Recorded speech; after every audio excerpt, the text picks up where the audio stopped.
Reds fan, but I was just like, I just want to see somebody just beat Michael Jordan. Just beat him. Never. You know, Never. And it'd be like, by the time the game will be over, the series be over, I'd be like, yeah, Michael Jordan's great. Like, ain't nobody go beat this dude. Yeah. And so I promised myself that from that point on, that I would kind of, just gauge these players for what they are, and not put my personal feelings into it. But you're right. When LeBron went to Miami, yeah, that kind of rubbed me the wrong way. It did. Ron was like, they're making super teams. That ain't even right. Oh my God, it is totally right. Because I didn't feel like LeBron really needed to go to Miami in order to prove himself. Now he continuously says I had to leave to go learn how to win championships.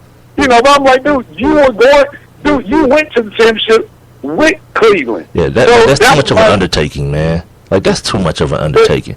Yeah, yeah. Think about that. This is the dude in his mid-20s. Like, the worst thing that dude could have done is take that mentality and then waste the prime of his career.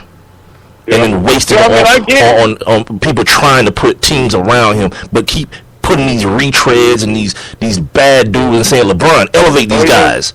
Like, now he can do it. Yeah, he can do it now because, one, the East is what the East is right now. You know what I mean? Especially this year. I talked about it earlier a couple weeks ago when I was talking about the Hawks, as a matter of fact, how things are kind of prime for the Hawks to do something special this year. But the same thing applies to the Cleveland Cavaliers. The same thing applies. You had a team the Celtics were whatever the Celtics were. Then you had the Bulls, a team who really didn't have the cohesiveness you're going to need to be a championship team with their starters only playing like 20-something games as a unit. And then you have the LeBron situation, where as they started off slow, and people saw this happening. People who understand basketball saw it happening. Saw, okay, this team is going to struggle at first. They're going to struggle to find their way. This new coach, a coach that coached in Israel. You've got Kevin Love in the mix. Then midway through the season, the kid with the crazy hair goes down. You get Mozgov in. You get J.R. Smith. You get Shumpert in. The identity change. They start playing defense because that was the problem at the beginning. They weren't playing any defense. Then that starts happening. And playing what you would call clunky basketball? Yeah, well, they still play clunky basketball. That joint there is clunky as hell. It's LeBron, pound the ball. I'll drive, they'll collapse, I'll kick it out. That's their basketball. Yeah. Those are their sets right now. And now that Kyrie is back, Kyrie will pound. I'll drive, finish this crazy layup at the rim or get fouled. And you know what I mean? That's what it is. The other side of that is they can do that because they're defending on the other end of the basketball court.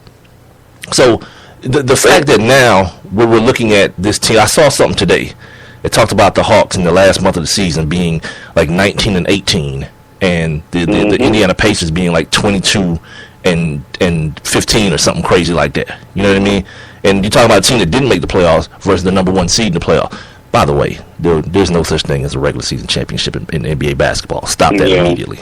Yeah. Stop telling these people that, because you know what happens. Somebody repeat that. That's college basketball. You have a regular season champion in college basketball. This is the pros. You get 2 championships. You get your conference championship, the one that the Cavs just got, and you get the NBA championship. Ain't nobody got no regular season champion. Ain't and I'll say that. I'll say that being facetious. When I do say it, that's being facetious. But the thing is, you can't say it, because people are like, you know what? You're right. You're right. That never happened. And here's my question for the Hawks, for the Hawks fan. Well, first of all, I pulled the sound of the final play last night, just to kind of put a bow on everything. Hawks actually lost this game by 30 points, 118 to 88. But it was the real spot. Yeah, of course it was. Here's what it sounded like. Everyone in this building on their feet. It is gloriously ear-splitting here at Quicken Loans Arena. And that is it. Believe it, Cleveland. Your Cavaliers are going to the NBA Finals. That is courtesy of, guess what? The Cleveland Cavs Radio Network. Oh, yeah. Wanye, Mike, Sean. What was the skinny kid's name? Oh, Sean was the skinny kid. No, Wanye, the fat one. What's the big lip one name? Yeah, that's Sean right there. I thought Sean was the skinny one. The skinny, dark-skinned one. Oh, so that's Wanye. No, Wanye's the lead singer, the fat one. The one with the big lips. What's his name? Nathan. Something like that. His name is like Nate. I'm done. Oh, yeah. Those Hawks, boy. Yeah. Bring it home, fellas. So hard to say goodbye to yesterday. Boy, every time I hear this, I think about Cooler High, boy. Oh, yeah. I think about Cooler High every time I hear that song. With Raj. Oh, boy, those Hawks, boy. And I play that jokingly, but I want to say this. Because in the whatever the 35 minutes I listened to you yesterday, I never heard you big up the Hawks, man, and what they did this year, man. And I think that's deserving. I think for all, like, let the emotions subside. If you're a Hawks fan out there, and ladies and gentlemen, we're not gonna do this whole show on the Hawks, trust me. But because I told you guys I got other stuff I want to get to. But this is the most recent thing that's happened as far as the NBA goes, and we're gonna start there. We do have Golden State and Houston in Game 5, surprisingly, at the Oracle tonight at 9 on ESPN. Right. Yeah. Then we have Lil B, the bass god. Look, I don't know who that dude is. I don't know who that is. And for some reason now, he's supposed to be somebody. Because this is the dude that put the curse on Kevin Durant. Because Kevin Durant wasn't playing in one-on-one basketball. That's who I thought it was. Right? That's who I thought it was. Okay. Then he supposedly lifted the curse, and then he asked KD to play him again, and KD said no. So then he allegedly put the base god curse, back on KD, and the same day, KD goes down with the season-ending injury. Yeah, I'm good. So now, James Harden allegedly has the curse on him because Lil B is saying that little cooking dance, that little whip it up, the James Harden, yeah, he's saying that Harden stole that from him, and then he was on Twitter today talking about, because I know you saw the celebration with LeBron in the hot tub doing the flick of the wrist thing, talking about that they stole his dance, and the Cavs need to be easy before he put a curse on it. Like, yeah, crazy. I'm good on that whole thing there. Like, people being famous for nothing. I'm cool with it. Exactly, and that's what I tweeted today. Because we get into sell some records, so then I know who you are. Yeah, I tweeted something like that the other day. It's like, yeah, you need to have the opposite power instead of being able to curse people. Be able to bless yourself. How about that? We do that right quick. But no, what I was saying was like, let's embrace what we saw out of the Atlanta Hawks. These dudes did a perfect month, not week, a perfect month in the NBA. And they weren't playing Charlotte every night, or playing like some Rudy Poop Sacramento team. Like, they were taking down everywhere. Golden State was in that mix. The Clippers was in that mix. They went on a West Coast road trip and went perfect for a month. Yeah. You understand? That's big time. That's big time stuff. And like, we can't continue to let the most recent memory discard everything good that was done.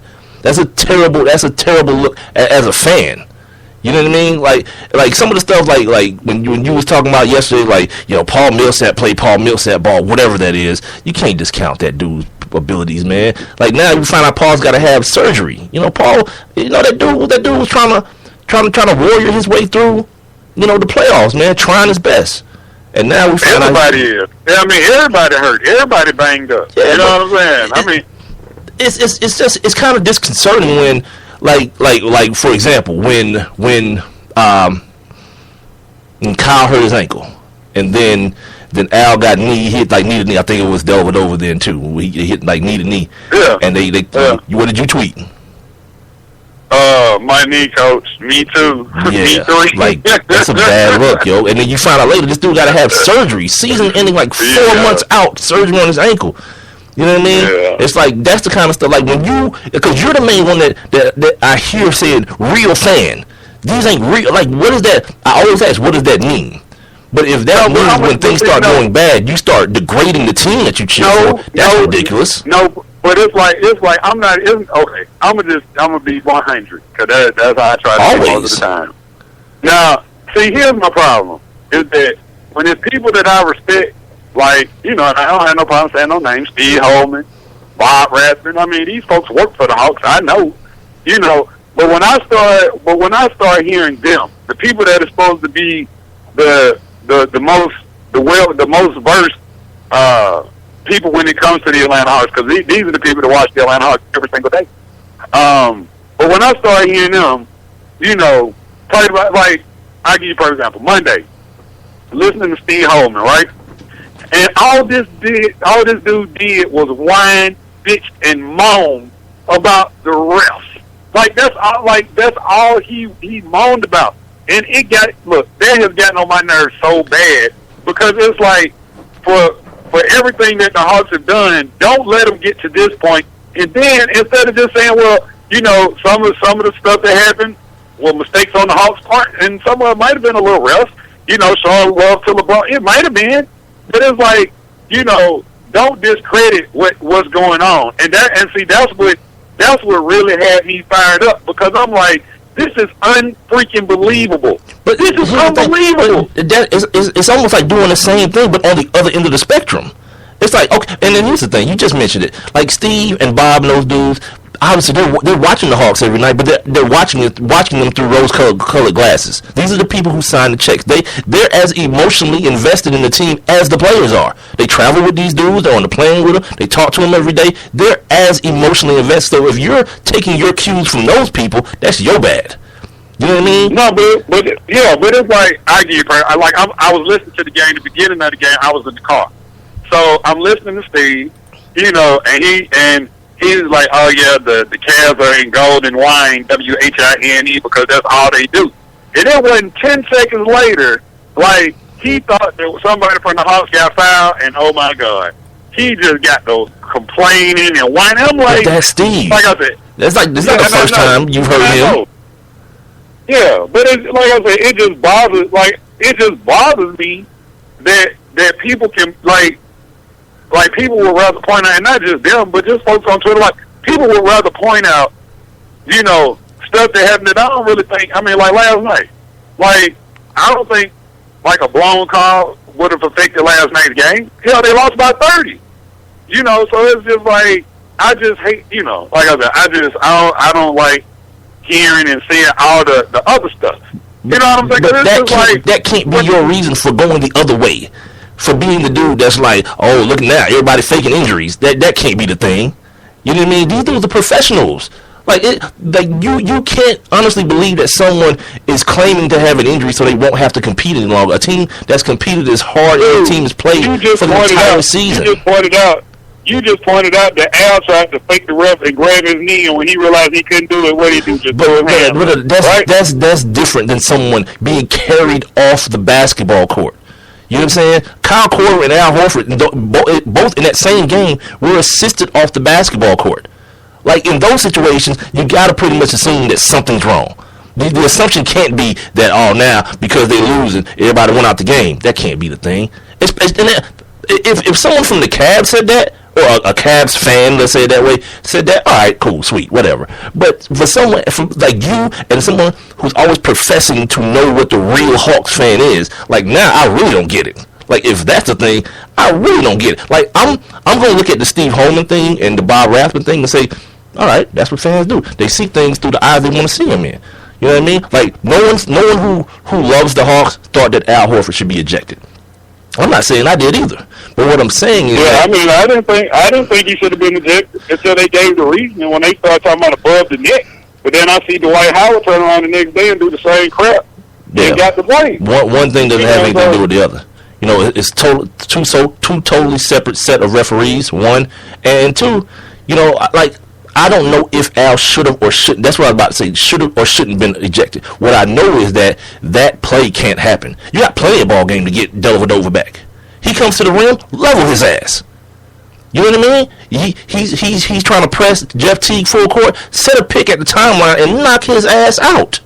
You got plenty of time to get this dude back without a blatant. It wasn't even like hitting a blatant wind up of an elbow that you dropped in this dude's back. Yeah.